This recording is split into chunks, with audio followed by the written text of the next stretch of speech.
Honorable Chief Minister Garu, I am Satyanarayana, Director of IIT Tirupati Andi. Director of IIT Tirupati. మీకు తెలిసినట్టు 2015లో IIT start చేసాం తిరుపతిలో, and I'm glad to inform you it's probably one of the fastest growing IITs. 2008లో 8 IITs start చేశారు ఇండియాలో.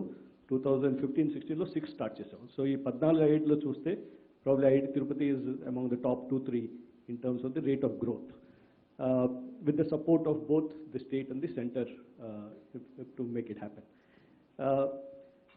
So I've been asked to talk about higher education, so I'll focus on higher education. But before that, I would really appreciate the way you are addressing the fundamentals, starting from the affordability of schooling and education at both the schooling level and the college level, and also not only taking care of it, taking care of the nutrition of the kid, because unless the kids are healthy, they are not going to get educated, and investing on the most fundamental requirement, that is the people and the education that is going to take them to the next level. So I think that aspect, the clarity as a previous speaker spoke, I think there is really appreciative of how it's being addressed. Now, quickly, I'll just give a little overview to the state. I think number of institutions perspective lo chuste, I think we are doing reasonably well. Oka 16 state universities unnai, about 5 deemed universities, about 5 private universities, and then there are about 13 centrally funded institutions in the state. So ఇప్పుడు ఈ centrally funded institutions, so state institutions గురించి మీకు తెలుసు బాగానే, but so I thought coming from a centrally funded institution, I will spend a little time on them. ఈ 14 institutions చూస్తే every possible top centrally funded institution is in the state. Before division, state division separation avakamundu, there were only School of Planning and Architecture which started in 2008 in this region. Antakumundu only one Rashtriya Sanskrit University, Sanskrit Vidya, this thing in Tirupatilo undidi. Alatidi uppudu Indialo unna prati central institution state lo undi. How does the state going to leverage that advantage? ఏ స్టేట్లో ఇన్ని institutions లేవు, ఎక్కడా అసలు లేని నుంచి ఇప్పుడు మొత్తం అన్నీ ఉన్నాయి. So how do we take advantage of this situation? అది ఒక అంటే all the top institution, AIIMS ఏంటి, ఐఐటి ఏంటి, ఐసర్ ఏంటి, ఇవన్నీ. నా స్టేట్లో చూస్తే coming to engineering colleges, there are about more than 300 engineering colleges, about 305 engineering colleges, అలాగే ఫార్మసీ అని, and about 1500 degree colleges. And this engineering colleges are producing, the number of students that are being produced by engineering colleges about 1,40,000. Degree colleges are producing about 3.5 lakh students. Now, when you choose, whether you're talking about engineering or you're talking about pharmacy, MBA, any choose, there's almost 40% vacancies in these colleges. Though we have the colleges, now seats are there, but the number of vacancies is almost 40%. Now we have been talking about this gross enrollment ratio, GER, and as pointed out earlier, మన state lo GER is about 32.4%, and the national average is 26.3%. But all of us are targeting to get the GER to 50% by 2030. That means we have to add a lot more capacity to address these students. So this capacity address cheyadaniki ఇప్పుడు మనం చూస్తే 40% vacancies ఉన్నాయి. So the important thing is using the existing infrastructure. ఇప్పుడు create చేసిన infrastructure adequately use చేయాలి, enhance it, improve the quality and capacity. That way we can absorb a lot of the same, because కొత్త institutions start చేయాలంటే investment is quite large. You have to get land, you have to get money, build buildings, create the same. One more thing, problem in India lo entante, most of our institutions are suboptimal in the terms of size. But America illarante, look at most universities, if you go to say universities like Ohio State University, and 50,000, 60,000 students ఉంటారు. And a typical, even an average American university has about 30 to 40,000 students. There are a few thousands. So instead of building too many institutions, I think we need to upgrade our institutions too. So chala advantages untai because you're leveraging and consolidated things in one place. The other issue that I wanted to quickly address is the demand for the graduates you're producing. ఏ ఏరియాలో మనం produce చేయాలి. ఇప్పుడు ఒక engineer produce చేస్తే ఆ engineer వాడు చేయవలసిన పని చేస్తే ఇంజనీర్ చేయవలసిన పని design, planning and design setup the system. వాళ్ళ కింద if you take a factory setup, వాళ్ళ కింద ముగ్గురు supervisors, say 3 to 4 supervisors will have to work with them. Now, who are the people who are trained, where they are trained, this supervisors, that's from the polytechnics. So, ఒక engineer produce అవుతే ముగ్గురు నలుగురు polytechnic type candidates produce చేయాలి. Now, if you take a factory floor, ఒక supervisor ఉందంటే అతని కింద we need about 7 to 10 workers, skilled workers with skill. వాళ్ళ ట్రైనింగ్ ఎక్కడ? That has to be at the ITIs. at the ITI లెవెల్లో చేయాలి. But మనకంతా ఇన్వర్టెడ్ పిరమిడ్ మన ఇండియాలో స్టేట్లో కూడా. ఇప్పుడు ఇంజనీరింగ్ ఉందంటే 1,40,000 సీట్లు ఉన్నాయి. పాలిటెక్నిక్ ఓన్లీ 70,000 సీట్లు ఉన్నాయి. వేరేస్ ఐటీఐకి మళ్ళీ 1,70,000 సీట్లు ఉన్నాయి. So when we are talking about 1:3:24, ఇక ఒక ఇంజనీరింగ్ సీట్కి హాఫ్ పాలిటెక్నిక్ సీట్ ఉంది, ఒక ఇంజనీరింగ్ సీట్కి ఈక్వలెంట్ ఐటీఐ ఉంది. Now, one of the big advantages we are trying to give the state in terms of, in addition to its strong agricultural base, you talked about it a lot, is manufacturing. Now, if you want to get into manufacturing and all these things, you need strong skilled workers. Now, these skilled workers come from these institutions, polytechnics, ITS and all. So, there's a lot, I've seen that you're making a lot of initiatives on the skill universities, skill institutions. So along with this ITIs, I think a lot of focus has to go. Only then we can leverage this advantage. China needs industry now, but where are the people with the skills? That is a challenge. So that's my other submission, Andy, that we should start in addition to the same. And the final submission I have is with respect to the quality of the institutions. But one state law, we have about 16 state universities. But only 2 state universities, Andhra University and SV University, have got a A++ in the NAAC accreditation scheme. Only Ronde. Kanwayani, they are a little below that. And if you took the national ranking, there is national, international ranking. We'll only talk about national ranking. National ranking lo chuste, only as Andhra University has about 16 in the national NIRF. IIT Madras, I'm basically from IIT Madras. We are number 1 in the country, IIT Madras, among all the institutions. So Andhra University is 16, and then SV University is 48.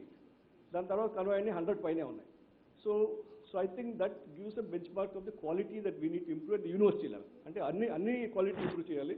University level, at least we should target that 5 of our institutions, universities, are in the top 50 in the country. So that way we should become the educational hub and educational focus for this country.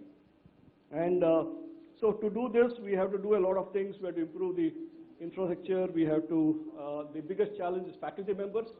Manaki pedda challenge entante we don't have enough faculty members, and also many institutions do not have adequately sanctioned faculty members. So in the Mundu speaker also spoke about the quality of the teachers. Same thing applies to the universities. And then the leadership and governance, and that is a issue with many institutions, the right leadership and the right governance. So that we have to fix that issue. Otherwise, we cannot excel. And then look for curriculum, which is looking forward. You talked about a global citizen, how we are addressed and so on. So we have to look at the curriculum, and then the strong connect between the industry and the institutions. So both have to talk to each other. And we need to benchmark with the best institutions, at least in the country, if not the world. Whether it's University of Pune and these kinds of universities, whether we are right up there along with them. So that is the other thing. So anyway, the education in future is changing. You talked about it. We have to educate our people to work in a digital world. Everything is digital, interdisciplinary world. Now, every civil engineer or mechanical engineer also has to know about AI and data science. So it is not just a single domain. So we have to have that flexibility for that interconnected world. We have to work across this. So we have to bring in a lot more flexibility in what the student chooses. And the teacher's role is also changing. Teacher's role is changing from a hierarchical system to a facilitator. A person who facilitates teaching and integrates learning. Now knowledge is available, you go Google, you get knowledge. But how do you make kids learn? And learning to learn. Things are changing. They're saying knowledge is doubling every 4-5 years. And which means people have to continuously learn. So how do we produce kids who do this?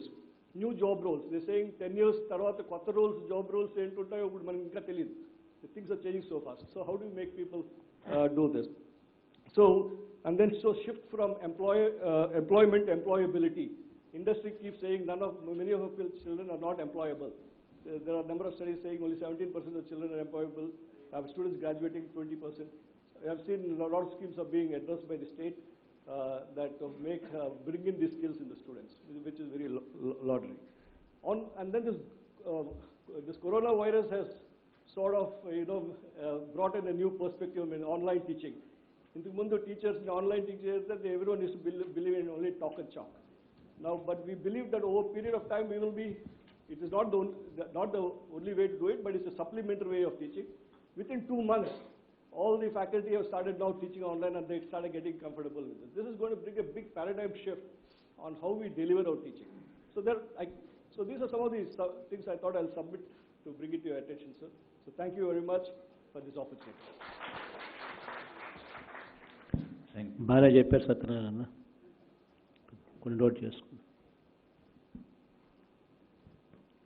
Respected CM sir, మీకు ముందుగా జగన్నామ సంవత్సర శుభాకాంక్షలు sir.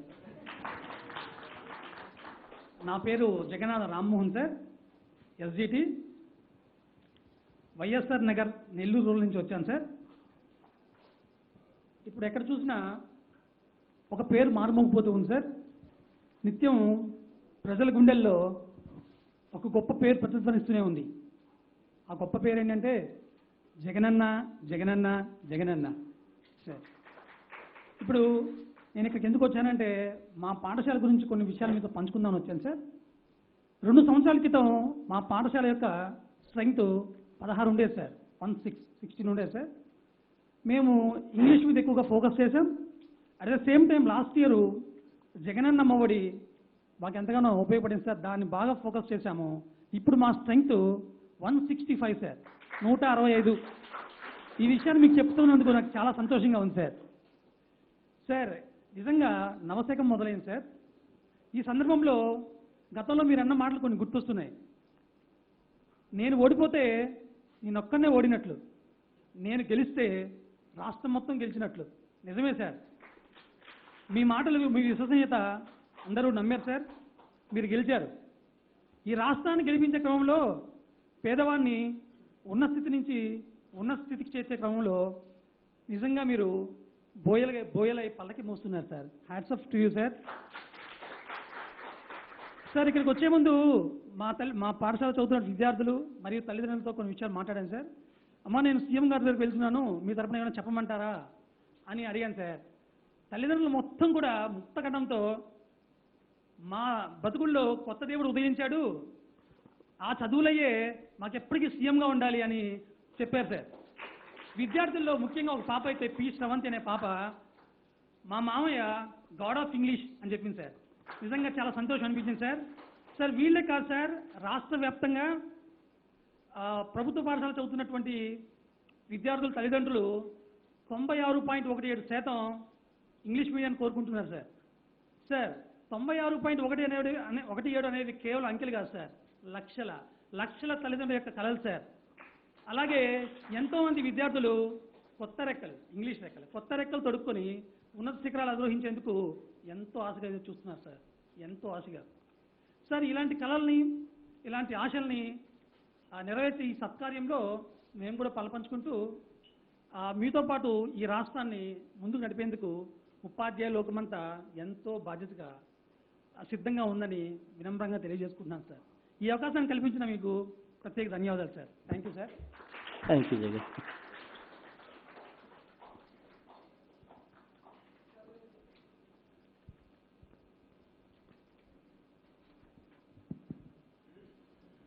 అది తీసుకుంటాను.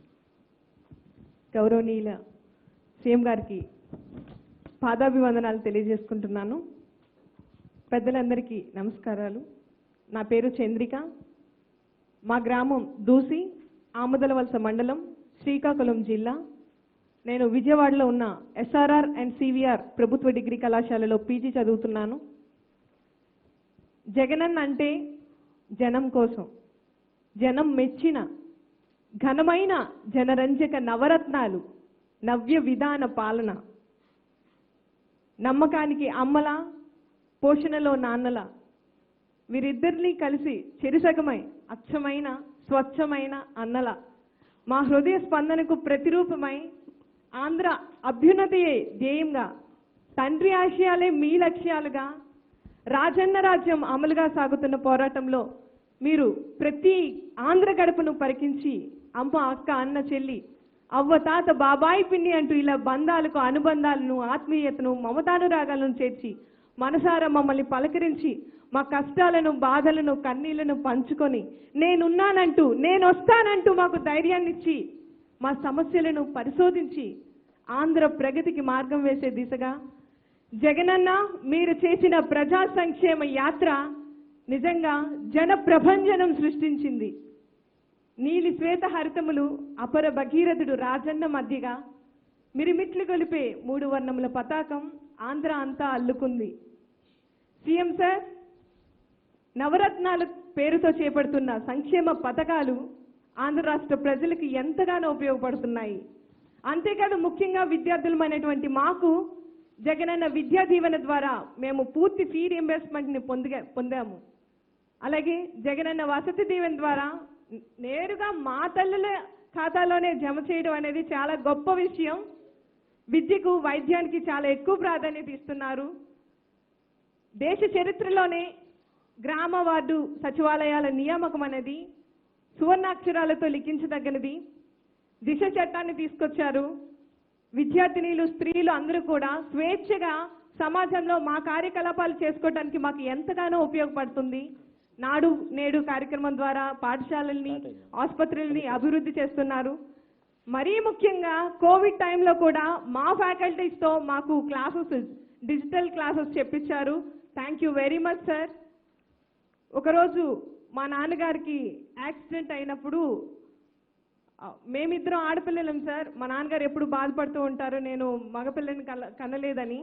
ఇంతకు ముందు బాధపడేవారు. అంటే మగపిల్లలు మాత్రమే పేరెంట్స్ని చూసుకుంటారని అపోహ ఉంది ప్రజల్లో. యాక్సిడెంట్ అయినప్పుడు నేను ఏం చేయలేకపోయానని చేసే పొజిషన్లో లేము. చావు బతుకుల్లో ఉన్న సమయంలో సకాలంలో ఆరోగ్యాన్ని అందించి ఆపరేషన్ చేసి ఆరోగ్యశ్రీ ద్వారా మేము మా నాన్నగారిని సంపాదించుకున్నాం సార్. నిజంగా ఈరోజు మా నాన్నగారు మాతో ఉంటున్నారంటే ఆరోగ్యశ్రీ ద్వారా. మీకు అలాగే వైఎస్ రాజశేఖర రెడ్డి గారికి మేము ఉన్నంత వరకు మా కుటుంబం జన్మలో రుణపడి ఉంటాం సార్. మేమే కాదు, మాలాంటి ఎన్నో కుటుంబాలు వారి యొక్క కుటుంబ సభ్యుల్ని కోల్పోకుండా వాళ్ళ జీవనం హ్యాపీగా వాళ్ళ ఫ్యామిలీస్తో సంతోషంగా ఉంటున్నారు. ఇప్పుడు మా నాన్నగారికి వికలాంగుల పెన్షన్ కూడా వస్తుంది. నేను మా నాన్నగారికి ధైర్యంగా చెప్పగలను, నేను జగనన్న పాలనలో మంచి ఉద్యోగాన్ని సంపాదించుకొని మా పేరెంట్స్ని నేను ఉంటున్నంత వరకు చాలా బాగా చూసుకుంటానని, అబ్బాయి కంటే ఎక్కువగా చూసుకుంటానని మాట ఇచ్చాను.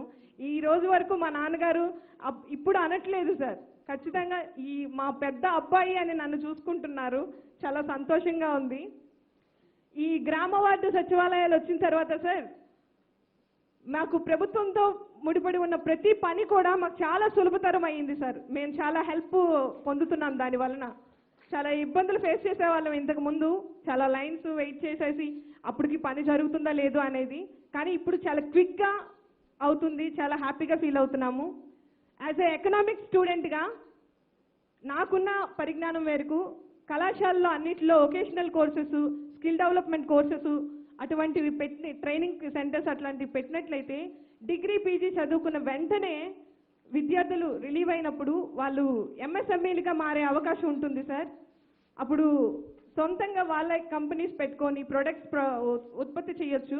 ఆ ఉత్పత్తి చేసిన ప్రొడక్ట్స్ని ఇతర రాష్ట్రాలకి అలాగే ఇతర దేశాలకు కూడా మనం సప్లై చేయొచ్చు సార్.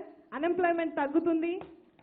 మన రిసోర్సెస్ తక్కువ ఉండొచ్చు సార్, కానీ హ్యూమన్ రిసోర్సెస్ అనేటువంటి నేటి యువత చాలా ఎక్కువ ఉన్నారు సార్.